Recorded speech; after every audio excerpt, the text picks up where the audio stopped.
Hello मुलांनो, कसे आहात? मी तुमची लक्ष्मी आजी.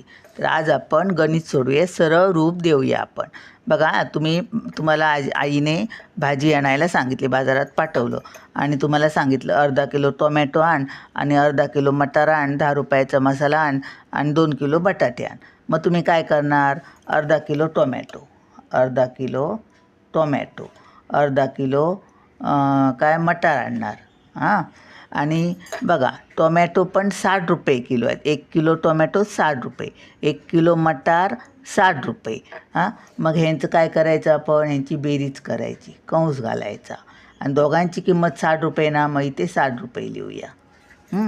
नंतर काय? 10 रुपयाचा मसाला अधिक 10 रुपये, हे जेवढे होणार त्याच्यात अधिक 10 रुपये आपण मिळवणार.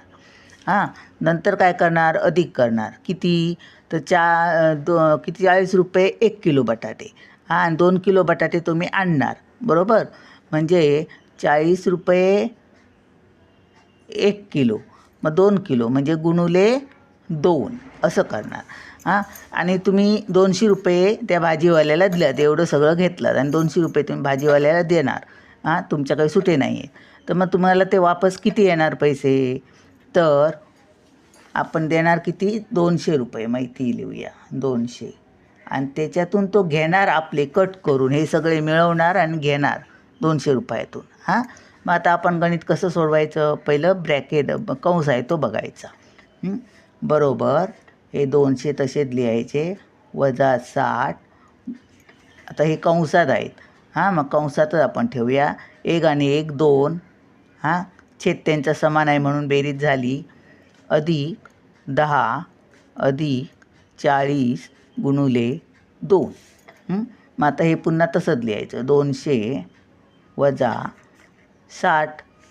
बे एके बे, बे एके बे म्हणजे 1च किलो राहिले, आणि 60 गुणुले 1 म्हणजे 60 एके 60, 60 झाले इथे राहिले. अधिक 10 आणि अधिक यांचा गुणाकार करायचा असतो, पण नंतर करूया. अधिक पहिले 40 गुणुले 2 लिहायचे. आता ह्यांचा विचार करायचा, बरोबर? 200 वजा 60 अधिक 10 अधिक 40 गुणुले 2 किती? 80, बरोबर. आता काय करायचं? बेरीज करायची असते. हा, 0 0 0 0 आलं. 8 आणि 1 9, 9 आणि 6 15. ते आपण हे 200तून वजा करणार. हां, 200तून 150 गेले, किती राहिले? 50 रुपये. वापस आपल्याला 50 रुपये येणार. चला मग.